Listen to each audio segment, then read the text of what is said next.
দে আরে আব্বা ওই গাড়িটি কিলে আব্বা? ওরে ফাটার বাচ্চা, ওর মধ্যে বউ। এ আব্বা আমি বউ খাবো। এই বউ কি খাওয়া যায় নাকি? তোর আব্বা বউদে কি কলে?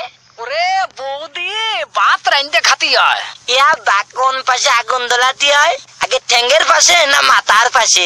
ওই পাড়ার বাচ্চারে বুঝবো কি করে? ওরে বউরে চাল ডাল এনে দিতে হয়, বউ ভাত রাইন্দে দেয় তাই খাতি হয়। এ আব্বা তুই বিয়ে করেছিস? এই আমি না বিয়ে করলে তুই আলি কোনতে? এ আব্বা তুই কারে বিয়ে করেছিস? দেখো দিদি তোর মা রে। দেখো তিনি বুড়ো ফাটা করিছে কি, আপন ঘরে কাজ করে ফেলিছে, অন্য জায়গায় বিয়ে করলে একবার কুটু মুটু। এই এই আমি আপন ঘরে বিয়ে করি না বর্গা ঘরে বিয়ে করি? এটাতে তোর কি? তুই যেদিন বিয়ে করবি সেই দিন ঠিক পাবি। এ আব্বা তাহলে আমি বিয়ে এই করবো। মেরেছে, তোর বিয়ে দেওয়ার দেরি আছে। আমার দেরি সহ্য হচ্ছে না আব্বা, আমি এখনই বিয়ে করবো। এই তুই ছোট রয়েছিস। কি আমি ছোট নইছি? এ আব্বা দাঁড়া দাঁড়া, আমি তো তাতে মাপবো। দেখ তো আব্বা, আমি তো তাই দাঁত বড়, আমার আগে তুই বিয়ে করলি কে? এই সালটা তো বিয়ের জ্বালায় মইল হাটেক, তোরা আজকেই বিয়ে দিবি।